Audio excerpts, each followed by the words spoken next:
இப்போ வந்து gold fledged பண்ணும்போது பார்த்தீங்கன்னா, பேங்க்லயும் பண்றாங்க. பேங்க் லோன் வந்து வாங்குறாங்க. அது மட்டும் இல்லாம அடகு கடையில போய் பண்றாங்க. அதுவும் இல்லாம இப்ப என்ன பார்த்தீங்கன்னா, ஃபினான்ஸ் கம்பெனி. இப்போ வந்து உங்களுடைய நீங்க அடகு வச்ச தங்க நகை வந்து கொஞ்ச நேரத்திலே மார்க்கெட் விலைக்கோ எடுத்துக்கிறோம் அப்படின்னு சொல்றாங்க. இப்ப பேங்க்குக்கும் இந்த ஃபினான்ஸ் கம்பெனிக்கும் என்ன சார் வித்தியாசம்? ஏன் அதிகமா இந்த ஃபினான்ஸ் கம்பெனில பிளட்ஜ் பண்றாங்க? இல்ல நம்ம மக்கள் வந்து 3 இடத்துக்கு போறாங்க. ஒண்ணு பேங்க். இன்னொன்னு வந்து நான் பேங்கிங் ஃபினான்ஸ் கம்பெனிஸ் இருக்கு. அந்த பேங்க் இல்லாத கம்பெனிஸ் அங்க போவாங்க. 3வது வந்து நம்மளுடைய பான் ஷாப்னு ம். சொல்லுவோம் இல்லையா? சின்ன சின்ன அந்த அடகு கடைகளுக்கு போயிட்டு பிளட்ஜ் பண்றாங்க. ஏன் பேங்க்குக்கு போகாம இங்க போறதுக்கான காரணம் என்னன்னு கேட்டீங்கன்னா, உங்களுக்கு பர் கிராம் கோல்டுக்கு இன்னைக்கு வந்து ரூ. 9,500 இருக்குன்னா, பேங்க்ல போனா ஒரு 70% தருவாங்க. அப்படின்னா ரூ. ம். 6,300லேருந்து ரூ. 6,500 வரைக்கும் பர் கிராம் சில பேங்க்ல தருவாங்க. சில பேங்க்ல கொஞ்சம் ஜாஸ்தியா தருவாங்க. ஆனா இதே கம்பெனிஸ்க்கு போனோம்னா, இன்னும் கொஞ்சம் கூட நெறைய தருவாங்க.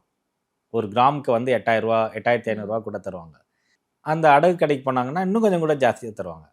ஸோ, நம்ம மக்களுக்கு என்னன்னா, பணத்தோட தேவை நெறையா இருக்கு. கொஞ்சமா அடகு வச்சா போதும். ம். நான் இப்ப வந்து 10 கிராம் எடுத்துட்டு போறேன்னா, எனக்கு பேங்க்ல போனா ரூ. 60,000 தான் கிடைக்கும் கடன். இதே கம்பெனிஸ்ல போனா 70,000 கிடைக்கும். அடகு கடைக்கு போனா ரூ. 85,000 கிடைக்கும். ஸோ, அப்ப நான் எங்க போவேன்? எனக்கு எங்க பணம் நெறையா கிடைக்கிறதோ, அங்க தான் போவேன்.